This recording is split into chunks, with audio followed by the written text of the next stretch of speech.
Olá pessoal, então sejam todos bem-vindos ao nosso canal. Vamos aqui agora para o nosso segundo vídeo, né? Continuando aqui no mesmo ambiente.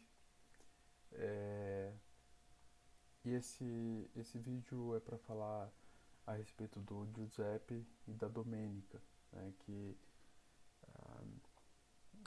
assim, como a gente já falou, né, no nosso grupo lá no Facebook, que são os descendentes dessa linhagem, né? Então, do Giuseppe e da Domenica a gente não tem fotos, não tem muita coisa, então nós colocamos lá como descendentes do Fortunato e da Maria Marchetti.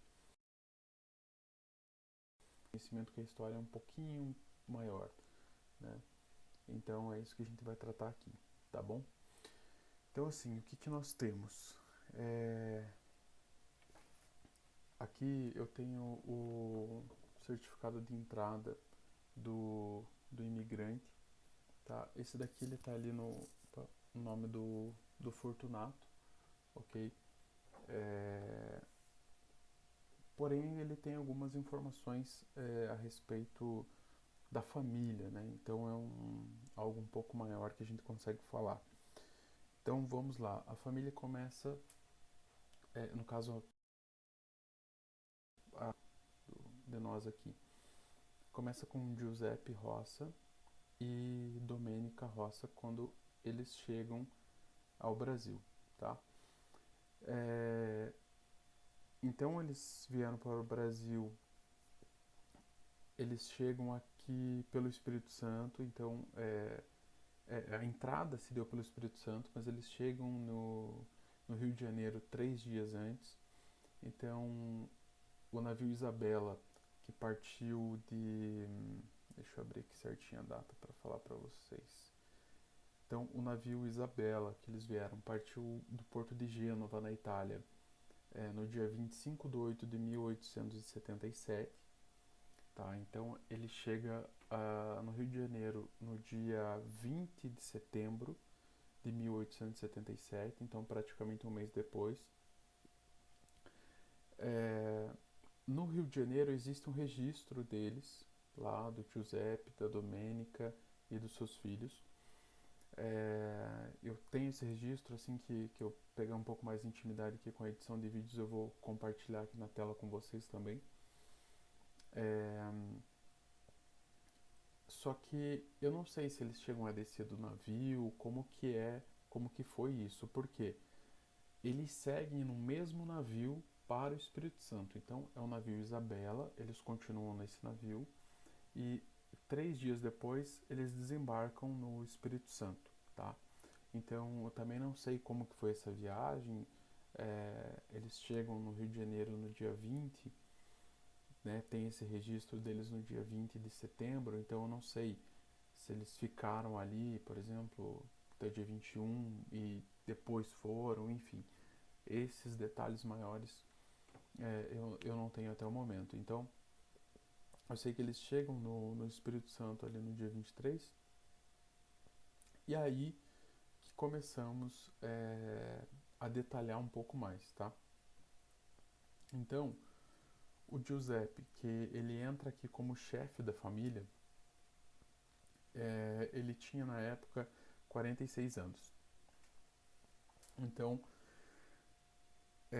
como ele chega em 1877, a gente consegue ter uma noção do ano que ele nasceu, tá? Assim como os demais. Então,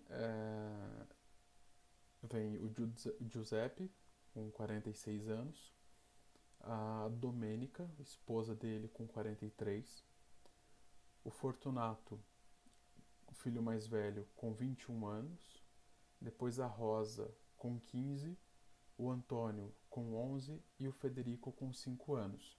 Tá? Com relação ao Federico, a gente vai encontrar algo um tanto interessante.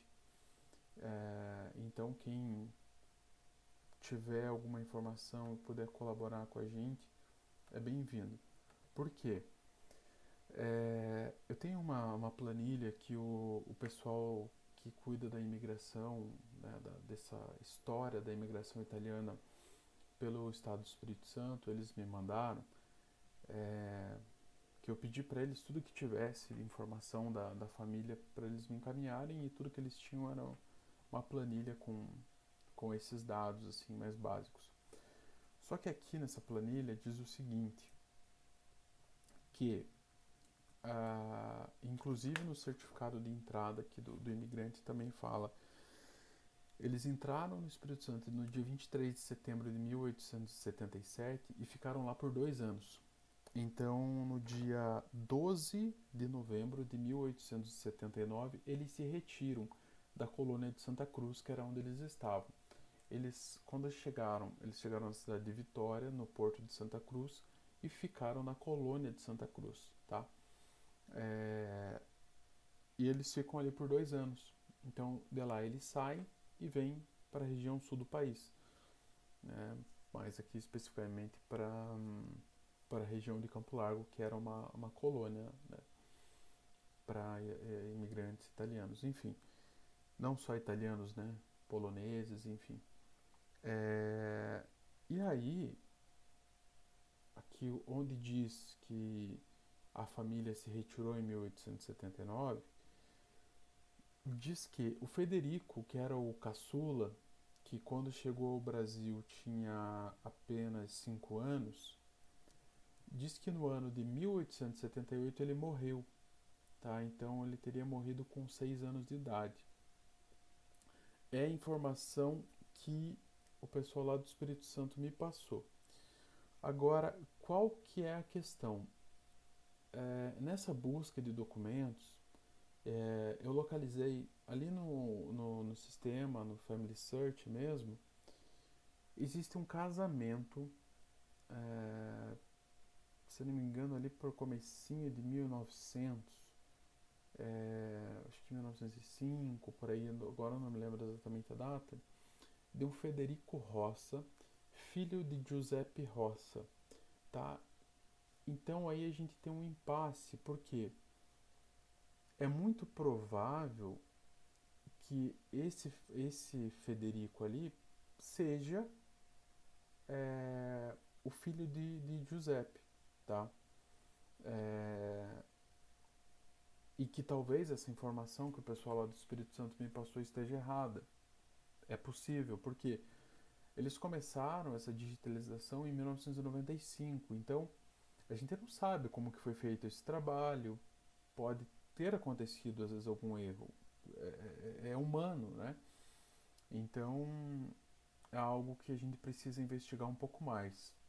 Conforme a gente for divulgando esse material, provavelmente vai aparecer algum filho, alguém aí, né, algum neto, trineto, que possa talvez confirmar isso pra gente, tá? Se esse Federico que eu encontrei aqui é realmente o mesmo, tá? Se a gente não encontrar realmente documentação, não conseguir provar esse vínculo, então aí a gente entende que essa informação aqui estaria correta. Então é mais uma informação e já fica um pequeno mistério aí já no começo da história da nossa família, tá? Então, vamos lá. Trazendo aqui, né, eu falei para vocês da idade deles e como a gente tem o ano que eles chegaram. Se a gente pegar o ano que eles chegaram menos a idade que tinha, a gente vai ter um ano aproximado de nascimento. Aproximado por quê? Existem diferença de meses, então às vezes pode ser um ano a mais ou um ano a menos, mas a gente já consegue ter uma ideia. Então o Giuseppe chegou aqui, né? 1877, com 46 anos. Então a idade aproximada, o ano aproximado de nascimento é 1831, tá? Enquanto que a Domênica, a esposa, o ano aproximado do nascimento é 1834. O Fortunato, 1856. A Rosa, 1862. O Antônio, 1866. e o Federico 1872, tá? Então, eu ainda também não sei se são só esses 4 filhos.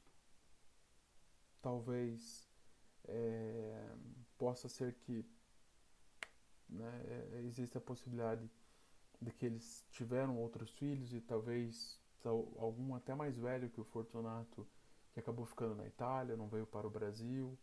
Então é algo que a gente vai avançando aí também no decorrer das nossas pesquisas, tá? Estamos só no início. Eu estou aí há praticamente 2 meses que eu comecei essas pesquisas, então a gente já conseguiu bastante coisa e agora com todo esse movimento, essa integração de todo mundo, com certeza a gente vai achar muito mais informações e muito mais rápido, né? E com mais qualidade, é claro, tá? O que mais que nós temos aqui nessa planilha? No documento aqui, né? No certificado de entrada do imigrante, o que a gente tem de registro da região que eles vieram da Itália? Aqui nos diz que eles vieram da região de Piemonte, tá? Da província Novara, e o comune, que seria uma espécie de, talvez até bairro, porque é algo menor ali, é Seppo Morelli, tá?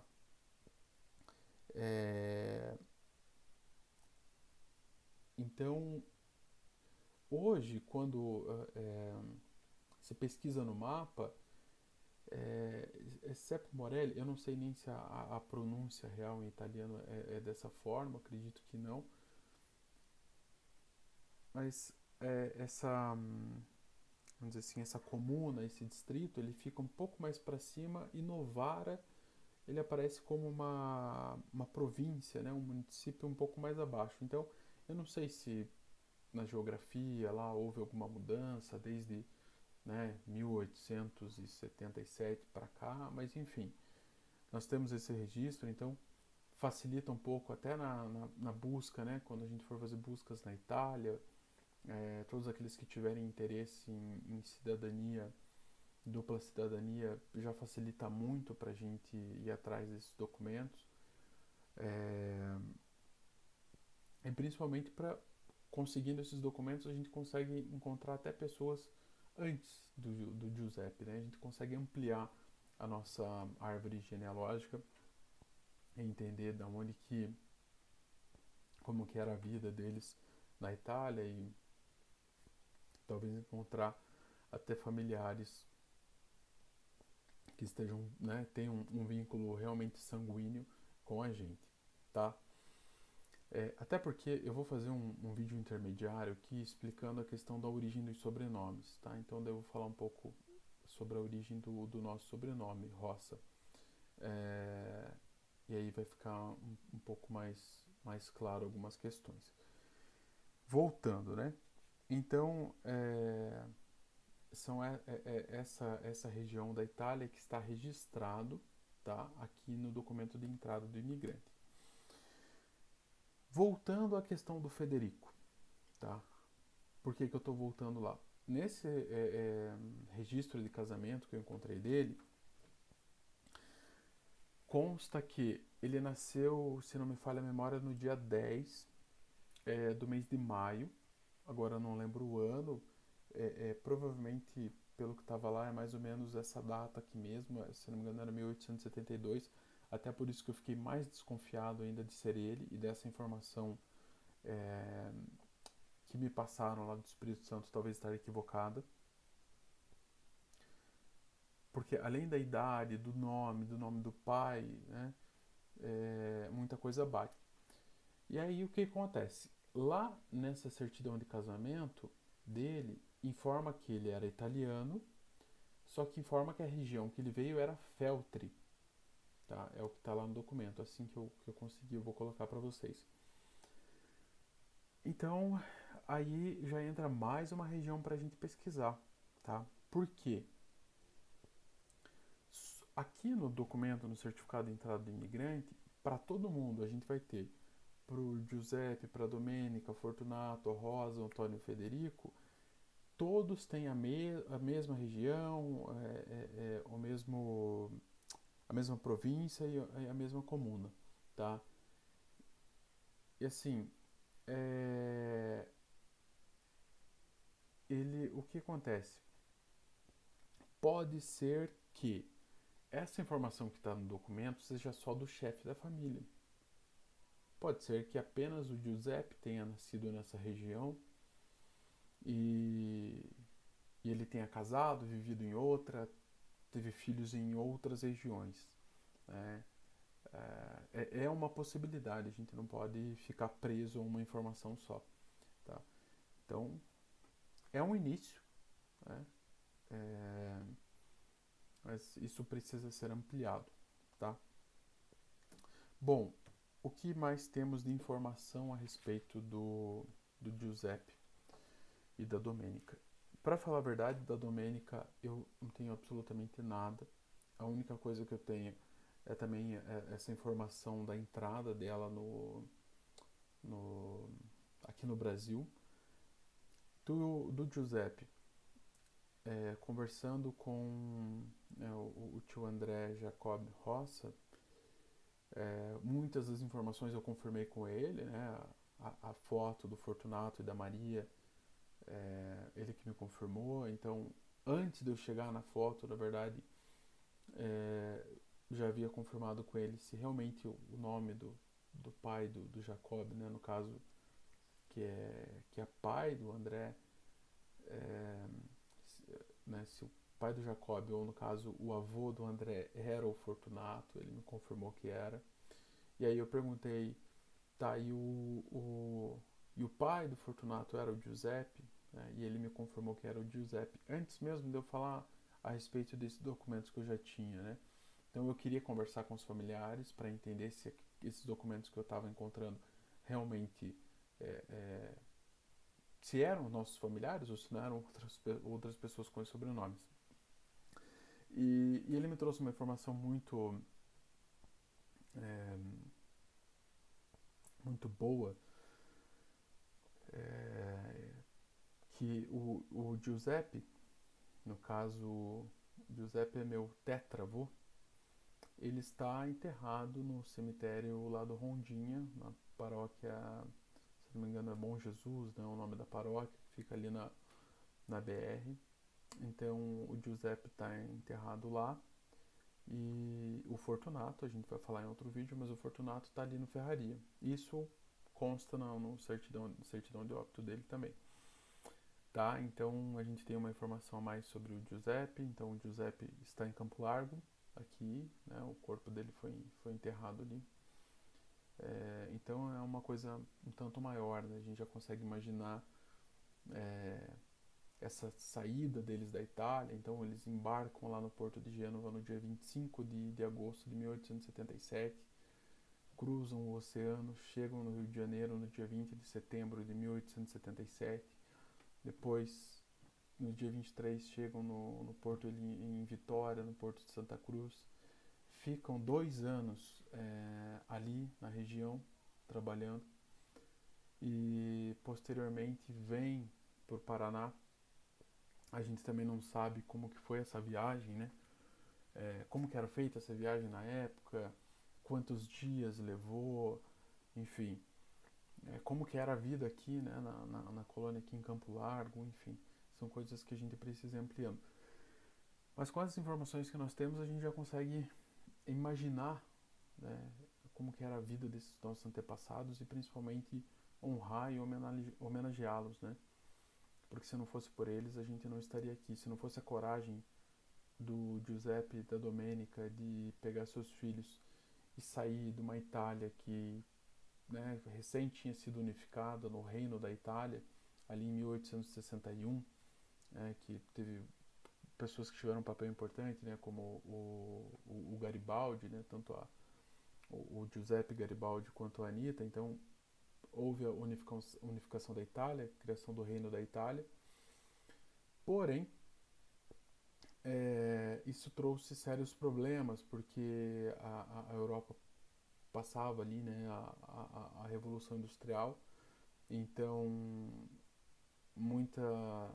o trabalho manual ele estava sendo deixado de lado, os trabalhos estavam começando a ser mecanizado, automatizado. Isso começou a gerar pobreza, né? Além de outros fatores, né, de batalhas, de guerras, enfim, e até você conseguir unificar um país inteiro, porque eram várias províncias, né? Não era um país unificado como é hoje, né, como foi a partir de 1861. Então isso gerou muitos problemas e aí o que, que eles fazem, né? Pegam sua família, vêm para o Brasil na esperança de um futuro melhor, né? Então a viagem era muito complicada, havia fome nos navios, os navios eram lotados de gente, muito além da capacidade. Muitos que saíram da Itália não chegaram aqui, muitos morriam nessa travessia. Tinha muita doença, né, nos navios. Então, só que boa parte dessa população que veio, eles também não tinham opção. Imagine, se não me falha a memória, foram aproximadamente 7 milhões de italianos que saíram da Itália entre 1860 ou 70 até 1930. E aí também nessa época a gente estava aqui no Brasil ainda no segundo reinado, né, no período de Dom Pedro II, então foi também ali Dom Pedro II que ajudou a arquitetar essa imigração, né? Não ele só como pessoa, mas claro todo o governo, porque a gente estava ali se encaminhando para o final, né, da escravidão. Foram vários períodos, né, até chegar ali em 1888, que ali foi só vamos dizer assim, não quer dizer que ali acabou, né, porque a gente vê muitas denúncias ainda em situações de trabalho escravo, mas com aquele mercado que havia da escravidão, vamos dizer assim, que ele se encerra ali é um marco, né, que a gente tem. Então também essa mão de obra escrava, né, principalmente formada por negros, ela precisava ser substituída. E muitos desses imigrantes italianos, poloneses, né, europeus como um todo, inclusive japoneses, eles vêm também para suprir essa mão de obra, né? Então, nisso, muitos foram enganados. A imigração não é um mar de rosas de jeito nenhum. A gente vai estudando os relatos, a gente vê que muitos receberam promessas de terras, quando chegaram aqui não tinham nada. Mas essa coragem, essa força, que eu acho que a gente precisa focar e valorizar, né? Eu acho que dor, sofrimento, todo mundo aqui tem. Mas essa força que eles trouxeram e passaram para nós, acho que isso a gente precisa valorizar e incorporar isso ao nosso dia a dia. Tá bom? Acabei me estendendo até um pouco aí no vídeo e nos próximos aí vamos dar sequência nesse material a respeito do Fortunato, a Rosa, o Antônio e até mesmo o Federico, né? Ok? Obrigado a todos e até a próxima.